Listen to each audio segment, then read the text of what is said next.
It's now exactly 7 days since President Bola Ahmed Tinubu's inauguration, and quite a whole lot can be taken away already, from the makeup of his kitchen cabinet to the big fuel subsidy decision. And the reaction so far from Nigerians. There's a lot to take from the current government's first week in charge.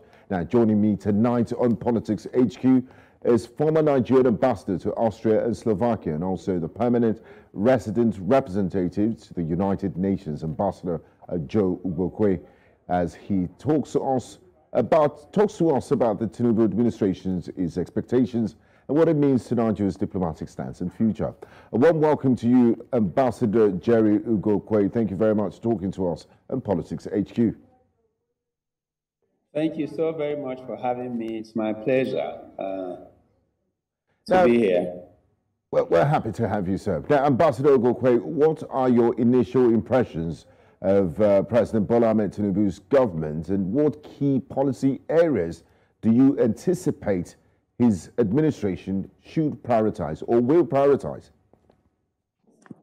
Well, if you can hear me, to say that I expect President Bola Ahmed Tinubu to perform very well. Why do I say that?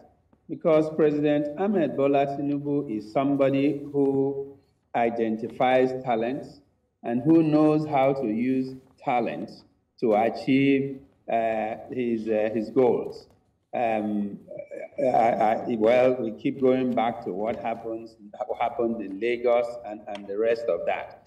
I think, that it is important to do that, because when you are hiring a coach, for example, you want to hire a coach that has done well before somewhere else.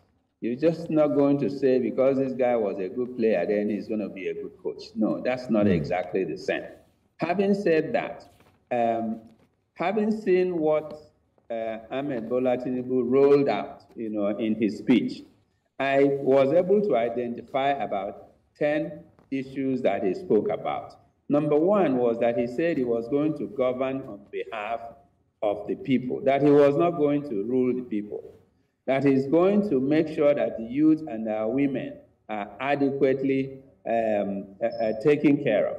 And then the third thing he said that was very important is to say that he will deal with security. He further said that he will embark on job creation. And then after that, he said electricity is very critical, and that the electricity, he will make sure that it's supplied and is affordable. Then he talked about uniform exchange rates, because as you know, most of the things you buy today, you have to buy them in dollars because we are importing them from out of the country. Then he talked about agriculture, that he's going to put in more efforts in agriculture to make sure that we can produce what we eat and eat what we produce. And then he talked about removal of fuel subsidy, which of course that is causing the commotion that you are hearing today. And then he talked about the issue of Naira redesign and all that came around it. And again, finally, he talked about foreign policy retooling, so that our foreign policy can focus on how to make Nigeria, a Nigeria that Africa will look at and say, look, this is a country that we can borrow from.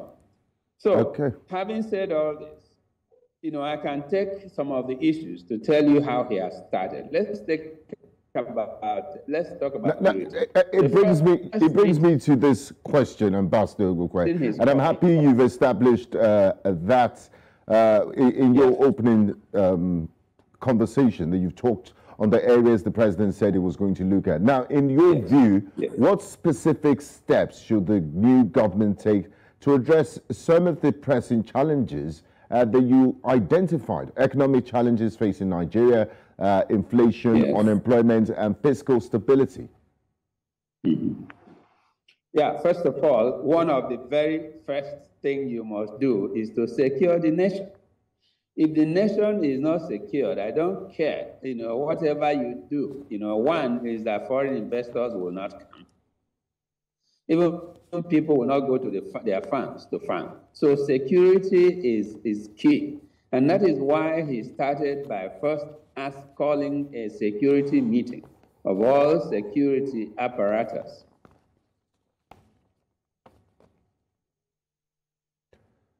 Hello, Ambassador Ugokwe, are you there? I mean, even today, as we speak, the president visited the newly built National Counterterrorism Center in Abuja. Okay. I believe we have you back with us, Ambassador Ugokwe. Thank you. Yes. I'm glad to be back.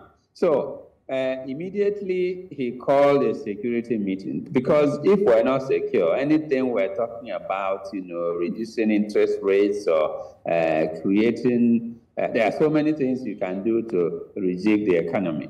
First of all, I mean, if you start producing a lot of what we eat, you reduce importation. That's number one. Now, if, for example, the youths are employed, they produce more so that, we can even export. Again, electricity. Let me talk about this electricity for a while. Yes. Now, while I was in Austria, okay, I made sure that I went around to talk to investors to come to Nigeria. You know very well that most of the laces you wear in Nigeria come from Austria. So I called a meeting of all the producers of lace in Austria, and we had a huge meeting. Now, at that meeting, I said to them, please, why don't you come to Nigeria and produce? Because before the meeting started, they said, sir, every lace we sell in Africa first comes to Nigeria, and then all those West African and African countries come to Nigeria to buy them. So I said, good. So which means you have a good market, or rather yes, your central market in Africa is in Nigeria. So good. Why don't you come and produce in Nigeria, and then you can sell from there?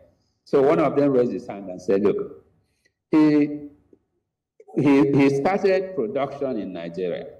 He brought his equipment, his production material, his people, and all that, and they started producing. Each time they turned on the machine to produce, they will, lights will go off. And that because of the intricacy of the way those, threads will go, once they're in between, the light goes off, it destroys the entire line. Wow. So after he tried this for over 6 months, instead of making profit, he started losing a lot of money. So he decided to pack up and go back to Austria. And that in Austria, there's nobody who will dare take light. The light is steady, he can afford it, and then whenever there will be a light failure, you will know maybe a week ahead of time when they are doing, a renovation, or when they maintenance are trying works, to maintain the system. They give you almost a week ahead of time, so you prepare yourself. So he said, nothing will make me come back to Nigeria unless you have your light. So electricity does have serious consequences in investor confidence and also for Nigerians. Now, Ambassador, Furthermore, now, having talked about electricity, one of the other things that we must do, that I have been pushing for, I have talked 1,000 times about it. Nigeria needs monorails across the country. Another experience I had in Austria, there is a woman who was my private secretary in the office. She was the first to come to work and the last to leave, okay? Now, when I got into Austria, I said to my driver, I need to visit every staff of mine, irrespective of where they live, without telling them. I wanted to give them surprise visits. So we drew up a list of all the staff. Every evening after work, we'll drive off. We'll visit one person. We'll go sit down, talk with them, eat food, and see the children, say hi, and all that, and then leave. This very fateful day, I was going to see my private secretary. We were driving. It was going like from here to Makurdi or to Lokoja. At a point, I asked my driver, "Are you sure you know where you're going to?" My driver told me, I know where I'm going to. Don't worry, sir. And we got there. Lo and behold, it was my secretary's home. I got in there and I said to her, to start with, you don't have a car and you live here. Tomorrow, please, when we come into the office, let me write a memo and send to the headquarters so that we buy you a car. She laughed. She laughed her head off and said to me, "Thank you, Your Excellency, but I don't need a car." I said, "What?" I said, "But I don't need a car, because if I have a car, with the money you pay me, I buy fuel, I repair the car, I pay licenses, because in their own case, you pay licensing fee every month. So what they do, those of them who are old and who don't want to drive when it is cold, they return those licenses to the licensing office so that they don't get to pay for those months.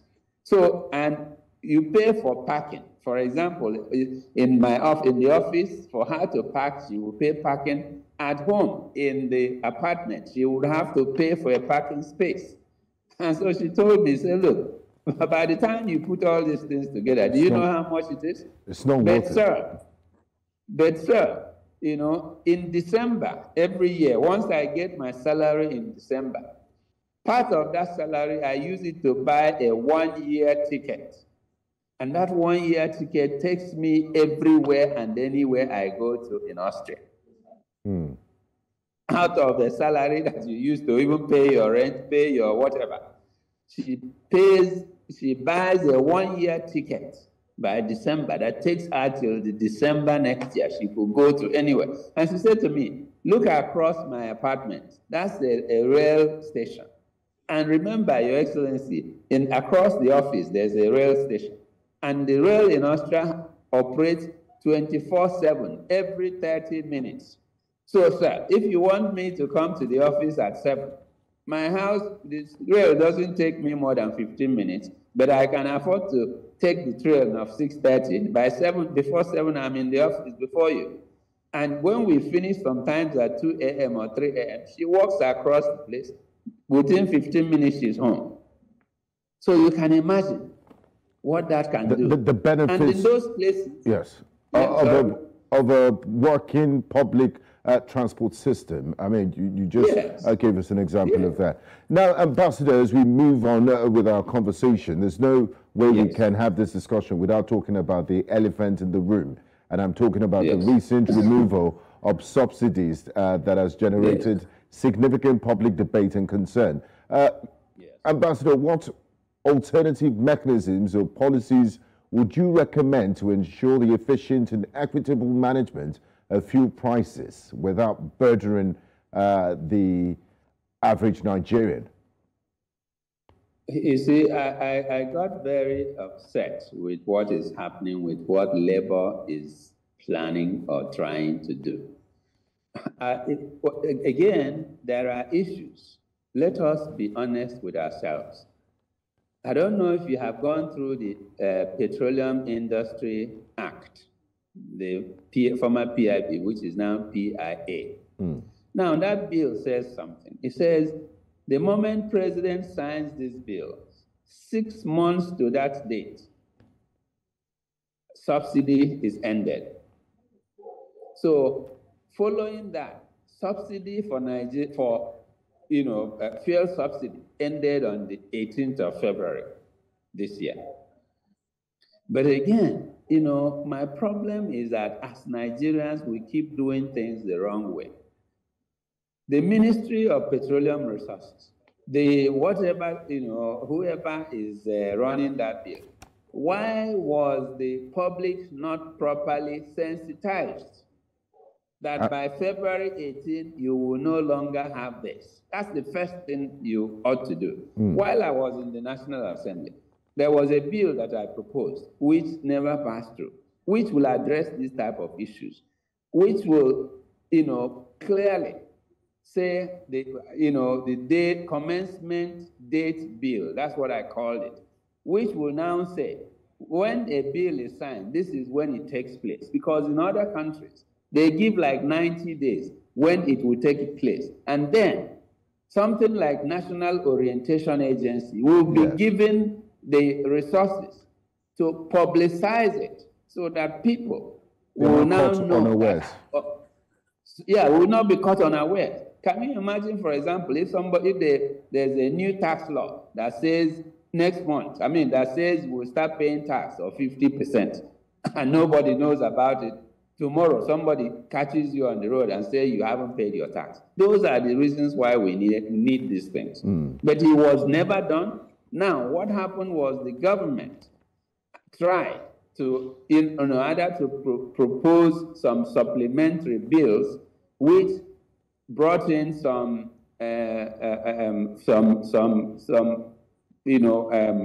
still. So we're still subsidizing till about June, isn't it? Yes. Now, it was important for that to have been advertised, knowing that a new government was coming in. To have told the people, we are just borrowing money or taking, advantage of the fact that we're leaving to subsidize this till June. Actually, this thing would have ended. Now, what Asiwaju said was, one, Asiwaju had been handed over documents of government, isn't it, before that swearing in. And clearly there, he saw that there was nothing like, subsidy. And he said, subsidy is gone. Let us be honest, Asiwaju didn't say, I have stopped subsidy. You said so what I expected was that those of them who bought fuel at 100 naira or less will continue to sell until the end of June. Until they run out of stock, yes. But moving on to other pertinent issues, I want us to get so much out of this interview in the short time we have. Now, Ambassador Ugokwe, diplomatic relations and international cooperation are essential for Nigeria's growth. From your experience as a diplomat, what specific areas of collaboration would you like to see strengthened between Nigeria and other nations during President Tinubu's tenure? How can we tap in to the richness of the Nigerian diaspora and also international organizations and different blocks? How can we get the best of it for Nigeria? First and foremost, what we need to do is that Nigeria's embassy all over the world will be given the marching order to protect the lives and property of any Nigerian anywhere they are. Nigeria first. Because I experienced a lot of things, while I was there. Whenever somebody is black and he does something bad, they say it's Nigerian that did it. So our embassies will be ready to challenge those things. I went round the prisons and I saw where people were put in jail for barely nothing. They were not properly, taken to court. They, some of them would just be for something so frivolous. Maybe they overspent their days or they overstayed for one day. Instead of giving that person another opportunity to go and renew, they just smashed them into jail. There was even one of the things that I found. Some people were deported to Nigeria who were not Nigerians. And so we protested. Some of them were not from Nigerians. So we must first of all protect the interests of Nigerians who are living abroad. Number two, Nigerians in diaspora. We must work closely with them. As you are aware, I was a diasporan myself. And if you remember, the bill, Nigeria in diaspora, was sponsored by you. Yes, it was sponsored by me. The reason was that having seen what I went through as a Nigerian living in the United States, things could be done better to make us the proud nation that we are. Now, finally, Ambassador, I'm afraid we're out of time, but if you can, in less than a minute, I'd really appreciate this as your parting words. What message would you like to convey to Nigerians regarding their hopes and aspirations under President Tinubu's leadership? And how do you foresee working collaboratively with the Nigerian people to achieving those goals? First of all, I want to say that this is the first time in Nigeria a politician who has aspired to be the president of Nigeria actually won an election and became the president of Nigeria. He was not one of those contrivance of the military or by accidental president. This is the first time. So I expect that having labored for such a long time, having prepared his mind, himself to be president of Nigeria, that he is ready to work and change Nigeria for good. I believe so much in what Asiwaju Bola Ahmed Tinubu would do. He relates to others. I mean, he relates to people. I cannot tell you right here on TV personal relationships that I have seen where he helped people just by seeing them and they are Nigerians, whether in or out of Nigeria. So I believe that this is the moment that we have been waiting for. Thank you very much, Ambassador Jerry Ugokwe, former Nigerian ambassador to the Republic of Austria and Slovakia. It's been an absolute pleasure talking to you tonight on Politics HQ. Thanks for your time and insights. Thank you so much. It's my pleasure, and be available for you anytime. We appreciate your presence. Now we'll go on a quick break, and when we return, I'll give you something to chew on.